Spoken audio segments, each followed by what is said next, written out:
안녕하세요. 오늘의 데일리 뉴스레터에 오신 것을 환영합니다. 1. 세계의 질병. 2. 과학기술이 정점에 이르렀다. 3. 한국은 눈 깜짝할 사이에 세상을 바꿨다. 한번 진실을 알아봅시다. 한국 초대박 났다. 한국의 이것이 순식간에 전 세계를 바꿔왔다. 한국은 인류의 기적을 만들어냈다. 세계 3대 과학저널 네이처, 사이언스, 셀이 대대적으로 긴급 발표하며 난리가 났습니다. 이 외신들도 한국이 최근 공개한 이것에 대해 실시간으로 대대적으로 보도하며 온종일 이 뉴스만 내보내고 있는데요. 전 세계 사람들이 사망하는 가장 큰 원인은 바로 암입니다. 무려 40년 동안 부동의 1위인 것으로 나타났는데요. 한국도 예외가 아닙니다. 지난해 우리나라 사람들의 4명 중 1명은 암으로 목숨을 잃었습니다. 통계청이 27일 발표한 2021년 사망원인 통계 결과에 따르면 지난해 상해 10대 사망원인은 암 82,688명, 심장질환 31,569명, 폐렴 22,812명, 뇌혈관 질환 22,607명, 고의적 자해 23,352명, 당뇨병 8,961명, 알츠하이머병 7,993명, 간 질환 7,129명, 폐혈증 6,429명, 고혈압성 질환 6,223명 순으로 집계됐습니다. 일단 암이란 죽지 않고 계속 분열 증식하는 세포들이 모인 종양을 말합니다. 원래 세포는 분열하면 죽어야 하는데 불사신처럼 죽지 않고 계속 증식을 하죠. 더 쉽게 설명하면 정상세포 변이가 됩니다. 만약 위에 암이 생깁니다. 그냥 놔두면 위가 암 종양으로 덮여버릴 겁니다. 그러면 위는 정상적인 활동을 하지 못하게 되어 사망에 이르게 됩니다. 그렇다고 해서 암 종양이 있는 위를 절개하여 칼을 들이대면 큰 분열이 일어나서 혈관을 타고 다른 곳으로 도망갑니다. 수술해도 전이가 쉽게 되니 완전 제거하기가 너무나 어렵습니다. 성공적으로 위암 수술을 하여도 위를 잘라내니 인체의 완전성이 크게 흔듭니다. 건강할 때보다 위 기능이 크게 약화하여 제대로 소화를 하지도 못하게 되는 등 몸이 극도로 약해집니다. 수술을 하지 않으면 장기가 암으로 뒤덮여 기능을 하지 못해 사망하고 수술을 해서 장기를 절개해도 건강이 크게 악화하는 것은 마찬가지입니다. 신체의 완전성이 떨어져 건강이 나빠진 상태에서 만약 전이 되거나 재발하여 또 수술해야 한다면 다시 건강은 더 나빠질 겁니다. 예를 들어 위 100%, 간 100%를 가진 사람이 있는데 위 수술 후 60%를 잘라내거나 간에 전이 되어간 60%를 잘라낸다면 몸의 변화가 얼마나 심각할지 상상이 가시나요? 그런데 암이 사람에게 큰 절망감을 주는 진짜 이유는 따로 있습니다. 암은 기본적으로 아주 활달하고 강력한 종양입니다. 모두가 암세포는 있습니다. 하지만 건강한 사람은 면역세포가 암세포를 잡아먹습니다.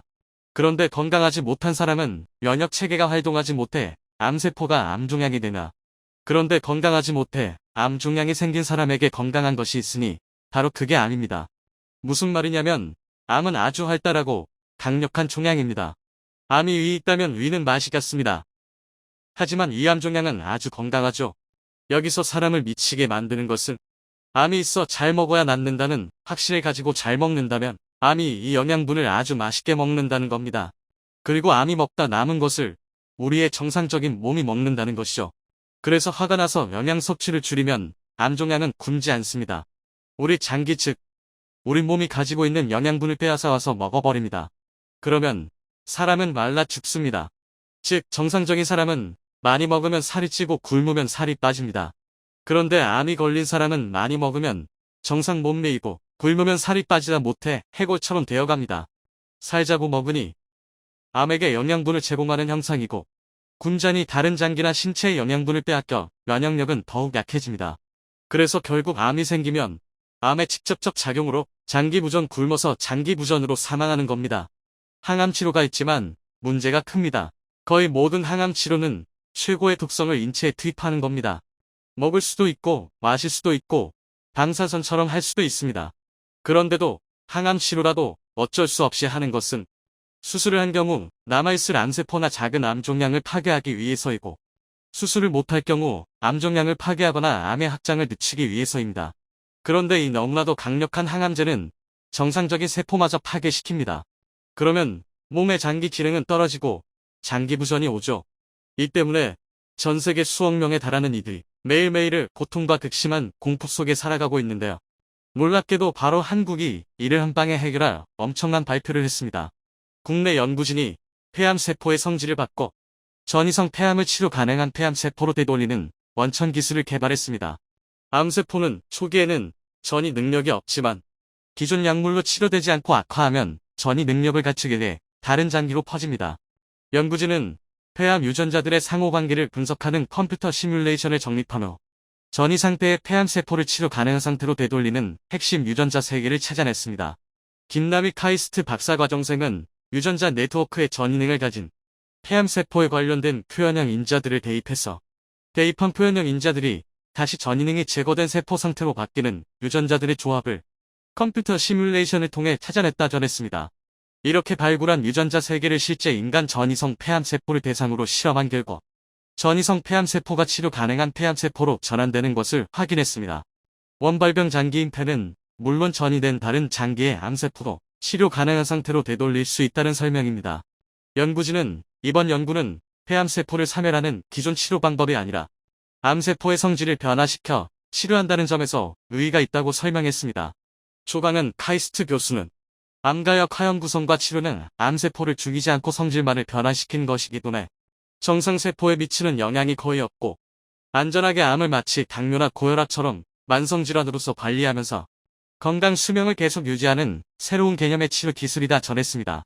앞서 연구진은 지난 2020년 대장암세포를 정상 대장세포로 되돌리는 연구 결과를 발표했고 2021년 1월엔 가장 악성인 유방암세포를 호르몬 치료가 가능한 유방암세포로 변환하는 데 성공한 바 있습니다. 연구진은 관련 기술을 국내 바이오 기업에 이전하고 상용화를 추진하고 있습니다. 자, 그런데 공교롭게도 한국이 이 엄청난 발표를 한 직후 매우 신기한 현상이 벌어지기 시작했습니다. 전문가들은 해외 국가들이 한국이 세계 최초로 개발한 암세포 치료제를 가장 먼저 받기 위해 미국과 일본, 유럽 등 전 세계 모든 국가들이 서로 치열한 경쟁을 벌이기 시작했다고 전했습니다.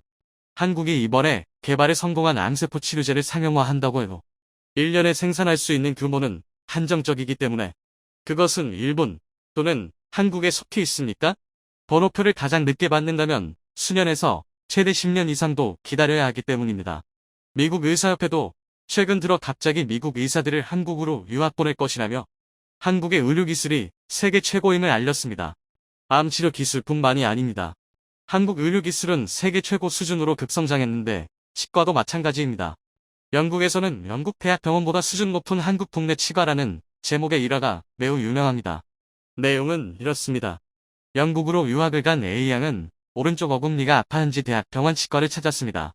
한국에서 왔다고 말하자 현지 의사는 멀쩡한 왼쪽 어금니를 유심히 관찰하더니 갑자기 후배 의사들을 불러 이렇게 말했습니다. 잘 봐도 저 왼쪽 어금니는 너희들이 여기에 살면서 매우 드물게 볼 수 있는 정교하게 딱 맞도록 잘 만든 교과서 같은 크라운이야. 그렇게 치료를 받고 1년 뒤 한국으로 돌아온 A양은 세계 최대 금광이 대한민국을 강대국으로 만들 것입니다. 의사는 오른쪽 어금니를 보더니 어디서 치료했냐고 물었고 영국에서 치료받았다고 대답하자 그 역시 신참내기 의사들을 호출해 이렇게 말했습니다. 저 오른쪽 어금니 잘 봐도 너희들 이빨 저런 식으로 해놓으면 병원 문 닫는 거야. A양은 그러면서 한국의 의료기술 수준이 다른 선진국에 비해 적어도 10년은 앞서는 것 같다고 덧붙였습니다. 이 글이 올라오자 댓글에도 비슷한 사례들이 쏟아졌습니다. 우리 딸도 영국에서 치료를 받았는데 한국에 와서 지금 한국에서는 사용하지 않는 재료라는 말을 들었다. 캐나다 치과 갔을 때 신경치료 어디서 했냐고 정말 잘했다고 하고 캐나다에서 신경치료는 아무나 하는 것이 아니라 스페셜 닥터를 찾아가야 한다. 고등학교 때 뉴질랜드에 어학연수 갔는데 사랑니가 너무 아파 치과에 갔더니 사랑니는 안 뽑고 의사들이 어금니를 어떻게 이렇게 정교하게 할 수 있지? 어메이징 판타스틱을 외치고 난리였다 전했습니다. 한국을 찾는 미국 의사들도 화제가 되고 있습니다. 미국 소아과 전문의 로렌스 메도프 박사는 한국을 방문했습니다. 만성신부전증 5기 진단을 받은 그는 신장 이식이나 투석 치료가 필요했지만 상황이 여의치않아 고심하던 중 한국의 줄기세포 연구 전문병원에 알게 되었습니다. 메도프 박사는 치료를 받은 뒤 일주일 만에 증세가 크게 호전되어 한국의 의료기술을 극찬했습니다. 미국 출신의 의사 카를로스 차파 역시도 한국을 방문했습니다. 자생한방병원의 치료 동영상을 접하고 치료 기술을 배우기 위함이었는데요. 하지만 이 병원은 의료기술이 단기간에 전할 수 있는 것이 아니라며 거절했습니다. 그런데도 카를로스는 끈질기게 매달렸고 결국 병원 측의 초청을 받아 기술을 전수받을 수 있었다고 합니다. 그 지진 때문에 일본은 사실 최첨단 반도체 공장을 짓기에 최적의 위치가 아니라는 평가를 받습니다. 키오시아 같은 일본 반도체 기업의 생산 라인은 지진 때문에 멈추곤 했습니다. 지난 3월 진도 7.6 규모 지진 때문에 키오시아 최첨단 낸드 플래시 생산 라인에 오염이 발생한 게 최근 사례입니다. 대만도 지진에서 자유스럽지 못한 지역이라 TSMC가 일본 요청을 초기 거부한 것은 지진에 관한 문제도 포함되어 있습니다. 경제성 문제도 있었고 생산 단가 등 이 세 가지가 발목을 잡았던 것인데 여기서 TSMC가 간과한 것이 뭐냐면 윤호감이 소장이 지적한 기술자 문제입니다. 그리고 또 하나 꺼낸다면 반도체 제조를 위해선 공장과 인력만 확보되면 되는 게 아닌 용수, 전기, 재료나 소재의 중개기지 등이 인프라가 필요한데 윤호감이 소장은 현재로선 이 같은 인프라 전체를 조망하는 일본 정부의 전략이 부족하다고 지적한 내용도 있습니다. 일본과 달리 미국은 반도체 지원급으로 총 520억 달러, 약 68조 원 규모인데 이 보조급의 반도체 생산을 위한 인프라 조성비도 포함되어 있습니다. 68조 원에서 각 반도체 기업들에 나누어 주는 것이 아니라 약 35, 40조 정도가 공장 건설 보조금이고 나머지는 관리 및 인프라 조성에 사용할 비용입니다. 어떻게 보면 반도체 기업들의 돌아갈 파이가 크게 줄어드는 것이나 마찬가지입니다. 한국 기업들이나 대만 기업들의 투자급에 비하면 별것 아닌 보조금이다. 미국에서는 파격적인 혜택이라고 하지만 국내 업계에선 공장 건립에 천문학적 비용이 투입되는 적과 를가들 고려하면 부족한 보조금이라고 지적합니다. 외신 등에 따르면 미국 반도체 기업인 인텔은 미국 기업이라는 적을 내세워 120억 달러 보조금을 원하고 있고 마이크론도 그동안 투자권을 꺼내지 않고 있다가 반도체 지원금 얘기가 나오자 2030년까지 400억 달러에 52조 원을 투자해 새 반도체 공장을 짓겠다고 밝힌 것은 보조금을 겨냥한 계획이라는 얘기도 나옵니다. 그만큼 자국 기업 위주로 보조금이 편성될 수 있다는 우려가 있습니다. 법안에는 미국 내 반도체 시설 건립 지원 390억 달러, 연구 및 노동력 개발 110억 달러, 국방 관련 반도체 제조 20억 달러 등 520억 달러를 지원하는 내용이 담겼고 또 반도체 관련 투자 기업에 25%의 투자세 공제도 지원한다고 하자 그동안 잠잠하던 미국 기업들이 너도 나도 대규모 투자 계획을 속속 밝히면서 보조급 확보 경쟁에 나서며 치열한 로비전에 들어간 상황입니다. 미국은 로비에 의해서 정책이 바뀔 수 있는 나라입니다. 그 좋은 예가 어제 들어온 현기 전기차도 미국에서 리스 같은 상업용으로 판매되면 보조급 혜택을 받을 수 있게 됐다는 소식입니다. 한국에서 시행하고 있는 자동차 리스 제도와 거의 비슷합니다. 한국의 로비가 성공했다는 것입니다. 미 재무부는 29일 한국 30일 납세자가 직접 사용하거나 리스하기 위해 취득한 자동차를 포함시키며 리스 전기차도 친환경 상용차에 지급되는 7,500달러 약 965만원 보조급 대상에 포함된다고 밝혔습니다.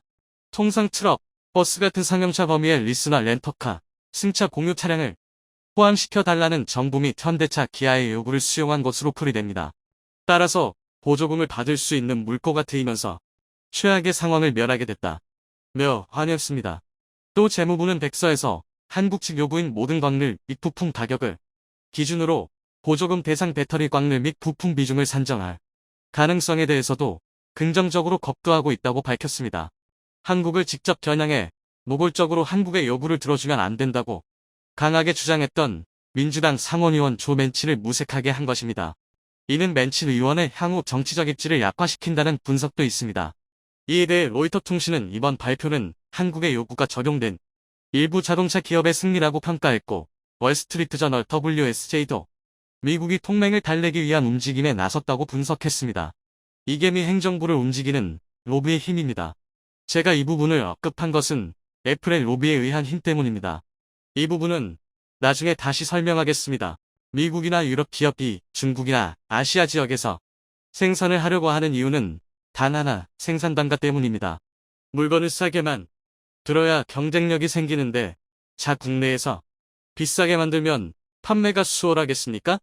일전에 말씀드렸지만 TSMC가 대만을 고집했던 이유가 생산 단가 때문입니다. 기술진이 미국이나 일본에 파견 나가서 생활하는 비용도 물가도 모두 다 높습니다. 특히 인건비는 2배 이상입니다. 당연히 경쟁력에서 밀릴 수밖에 없습니다.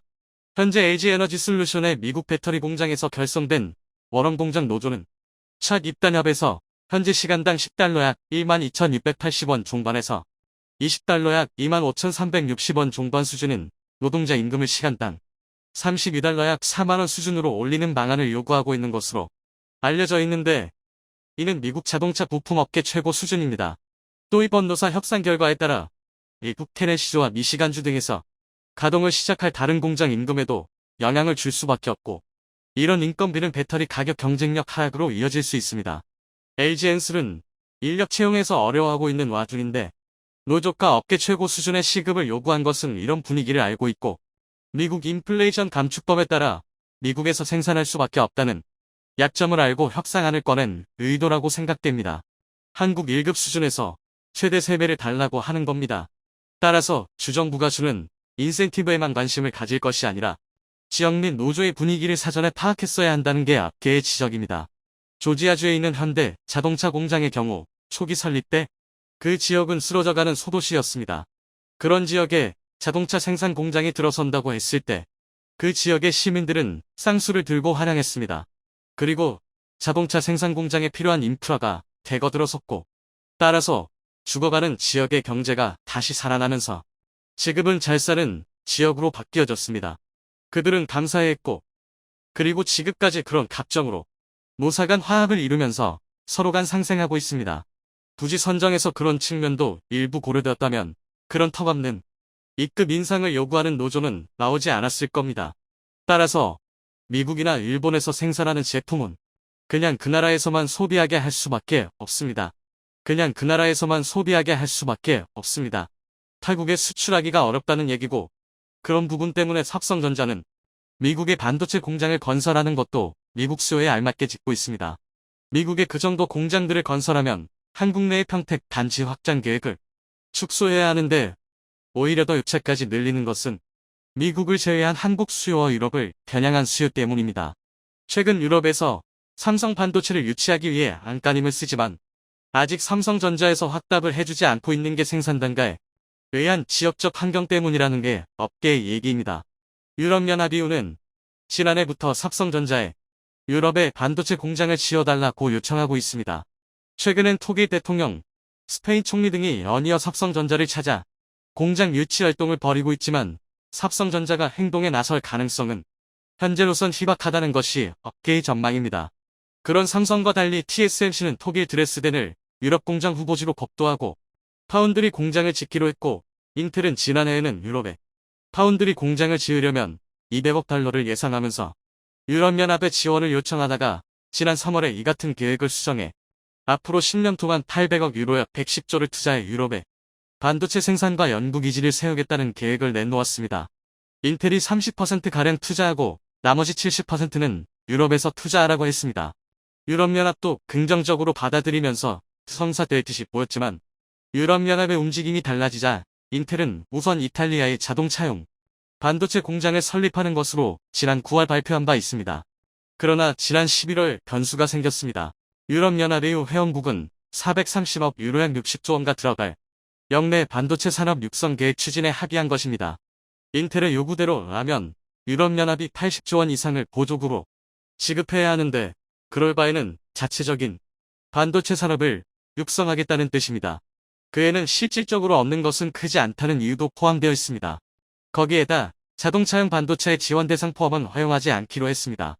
인텔과 독일 및 이태리가 반발할 수 있는 내용입니다. 이태리가 개인적으로 인텔과 손을 잡을지는 아직 미지수입니다. 이렇게 TSMC나 인텔이 경쟁에서 먼저 유럽을 선접하겠다는 의도입니다만, 삼성전자는 다음과 같은 이유를 들어 유럽의 공장 설립은 아직 시기상조다고 언급했습니다. 지난 몇 년간 전 세계 제조업의 방향성은 인건비와 세금이 저렴하고 환경 규제가 거의 없는 개발도상국에 공장을 지어 제품의 원가를 낮춘 뒤 마진을 높이는 경영 전략을 채택해왔습니다. 그 결과 삼성과 애플의 스마트폰 공장은 베트남과 중국 등지로 퍼져나갔으며, 스마트폰의 부품을 공급하는 협력 업체들도 삼성과 애플을 따라서 개발도상국으로 이전하게 되었는데요. 그런데 이런 흐름이 최근 들어서 급변하고 있습니다. 미국을 중심으로 자국 우선주의가 퍼지면서 미국의 물건을 팔기 위해선 미국에 공장을 지으라는 정치 경제적 압박이 들어오기 시작했으며, 이런 압박은 우리 기업들뿐만 아니라 전 세계 기업들에게 정확히 먹혀 들어가고 있습니다. 미국은 현재 중국보다 20%가량 큰 규모의 시장을 가진 경제 대국이기에 미국 시장을 놓치고 싶지 않은 기업들은 울며 겨자 먹기로 미국의 요구를 따를 수밖에 없는 상황입니다. 그런데 이 과정에서 한국 기업들의 막대한 손해가 예상되는 등 우리 경제에 적지 않은 타격이 올 것이란 전망이 나오고 있는 가운데, 현실적으로 미국의 공장을 확보한 기업들 이외의 모든 기업들이 국적을 불문하고 손해를 볼 수 있다는 전망이며, 특히 해외 공장을 가지고 있는 미국 기업들마저 미국 현지에 공장을 건설하지 않을 경우 똑같은 손해를 보게 될 전망입니다. 미국의 이런 조치는 사실상 중국을 겨냥하고 있다는 정치 경제 전문가들의 주장이 나오고 있는데, 현재 중국은 미국에 가장 많은 수출을 하며 가장 많은 무역 흑자를 거두고 있는 국가이기 때문입니다.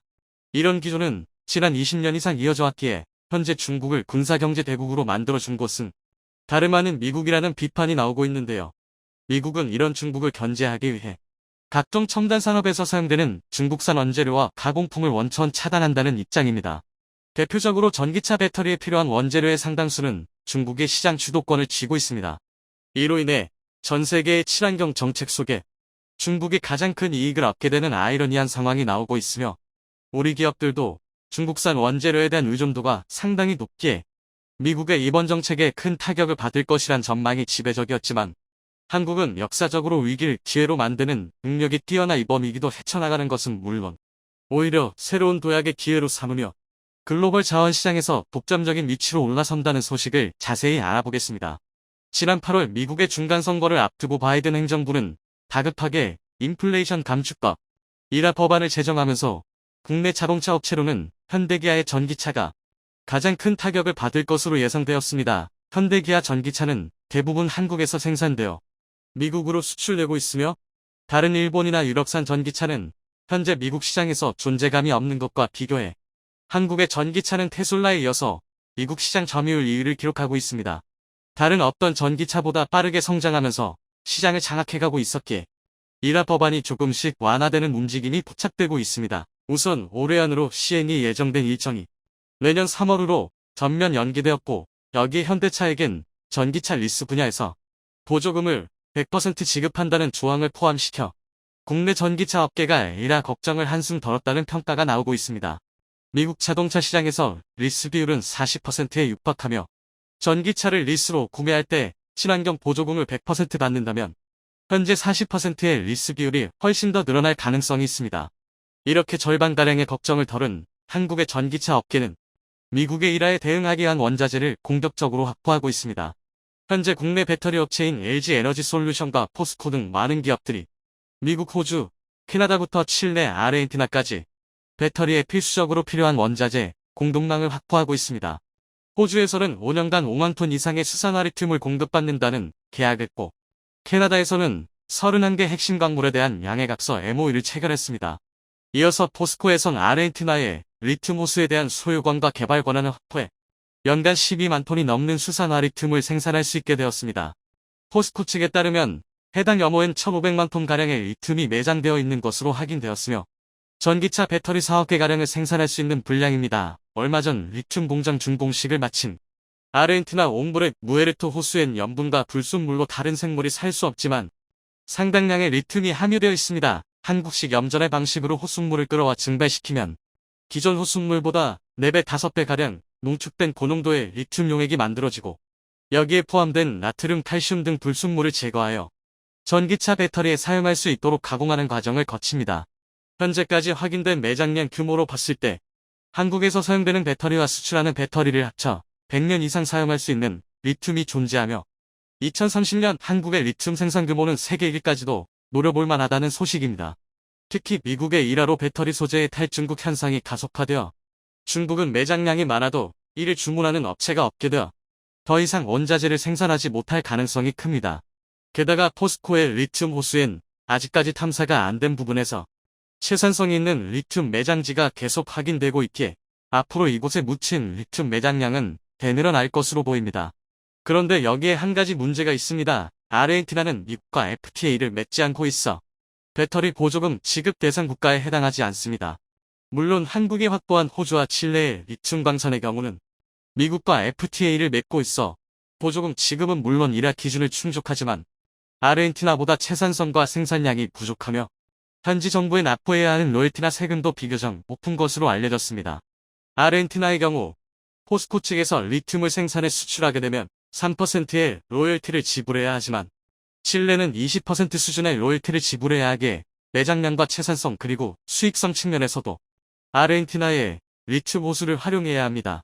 그런데 때마침 미국과 아르헨티나는 현재 FTA 관련 협상 중이고 세부 내용을 조율 중이라고 알려져 관세 문제가 해결될 조짐이 보이고 있습니다. FTA 관련 협상은 여러 경제적인 이해관계가 달려있기에 체결까지 시간이 굉장히 오래 걸리며 체결 여부도 불투명합니다. 그런데 미국과 아르헨티나가 FTA를 맺지 않아도 한국이 전기차 배터리 보조금을 확보할 수 있는 방법이 등장했습니다. 현재 아르헨티나에서 생산된 리튬의 원재료를 한국으로 수입하여 수산화 리튬으로 가공하고 배터리 업체에 납품하면 이라의 생산 조건을 만족하게 됩니다. 이라 배터리 관련해서는 배터리를 구성하는 핵심 광물의 40% 이상을 미국 또는 미국과 자유무역협정 FTA를 맺은 국가에서 채굴 및 가공을 해야 보조금을 지급한다는 것으로 한국은 미국과 FTA를 맺고 있기에 이런 조건을 만족하는 것입니다. 무엇보다 아르헨티나는 미국과 정치 경제적으로 분쟁이 없기에 이런 전략이 가능합니다. 중국의 경우는 이라 관련법상 중국산 원재료를 원천적으로 금지하고 있어 중국 원재료를 수입해 한국에서 가공한 뒤 미국에 수출하는 방법이 통하지 않습니다. 여기에 오래전부터 한국은 아르헨티나를 포함한 남미 4개국과 FTA를 추진하고 있었지만 코로나 상황 이후 협상이 중단된 바 있습니다. FTA 협상을 지난해부터 재개하는 가운데 남미 4개국, 그 중에서도 아르헨티나와 FTA가 체결되면 우리가 현지에서 확보한 리튬과 같은 천연자원을 한국으로 수출한 뒤 한국에서 가공하여 배터리에 원료로 사용할 수 있게 됩니다. 물론 아르헨티나와 FTA가 체결되지 않더라도 미국의 보조금 100%를 받을 수는 있지만 FTA가 없다면 한국으로 리튬을 수입하는 과정에서 관세가 발생해 원가 상승의 요인이 있습니다. 한국이 어려운 상황 속에서 해답을 찾아내는 것은 물론 오히려 자원 분국으로 가게 될 길이 열리자 미국과 중국은 크게 당황하고 있습니다. 현재 미국에 진출한 한국의 배터리 3사는 2030년이 되기 전에 미국 내 배터리 시장 점유율 75%를 달성하게 될 전망입니다. 현재 미국에 진출한 배터리 기업들 중에서 미국 기업은 단 한 곳도 없으며 한국이 독과점하고 있습니다. 유럽의 배터리 기업들도 미국 시장 진출을 원하고 있지만 아직 배터리 제조 기술력이 부족해 고객사 확보가 되지 않아서 자국 기업에 보조금을 주는 유럽에서만 공장을 건설 중인 상황입니다. 결과적으로 미국은 이라를 통해 중국을 견제하고 미국 시장을 점령한 한국의 배터리 기업들에게 추가적인 세금을 거두려는 속셈이었지만 한국 기업들이 까다로운 이라 요건을 충족시킬 방법을 찾아내 미국은 한국의 배터리 업체들에게 한 개당 수백만 원에 달하는 보조금을 지급하게 되었습니다. 중국에서도 비상이 걸렸습니다. 현재 글로벌 1위 배터리 기업은 중국의 캐틀이지만 이들의 매출은 대부분 중국 내 물량에 한정되어 있습니다. 여기에 미국의 이라와 유럽의 원자 대법으로 글로벌 자동차 제조사들이 중국제 배터리 탑재를 회피하고 있습니다. 이에 캐틀을 비롯한 중국의 배터리 업체들은 더 이상 중국에서만 생산하지 않고 다른 글로벌 배터리 기업들처럼 미국과 유럽 지역어 신규 공장을 건설하기 위한 검토에 나섰지만 중국 당국에서 미중 갈등을 원인으로 중국 배터리 기업의 미국 신규 공장 건설을 허가하지 않고 있습니다. 중국 측의 자존심이 걸린이긴 하지만 이런 조치는 중국 배터리 기업에겐 굉장한 손해가 됩니다. 지금 당장은 중국에서 쏟아져 나오는 배터리로 점유율 1위를 하고 있지만 당장 2025년만 해도 한국의 배터리 공장이 미국과 유럽에서 완공되기 시작하면서 이라와 원자재법을 무기로 현지 배터리 시장을 장악해 나갈 것이 불보듯 뻔하기 때문입니다. 결과적으로 미중 갈등으로 인해 자신들이 1위하던 배터리 분야를 눈뜨고 한국에게 빼앗기게 생긴 상황입니다. 여기에 한국 기업들은 현지에서도 민심을 크게 얻고 있습니다. 특히 경제적으로 어려운 아르헨티나의 조단위 투자를 통해 막대한 일자리 창출과 경제 활성화를 동시에 하고 있습니다. 이런 민간 교류로 한국의 이미지와 국격이 상승한다면 현재도 도입 논의가 나온 FA50 경공격기와 이밖에 한국산 방산 장비 등 다양한 교류가 추가적으로 생길 가능성이 높아집니다.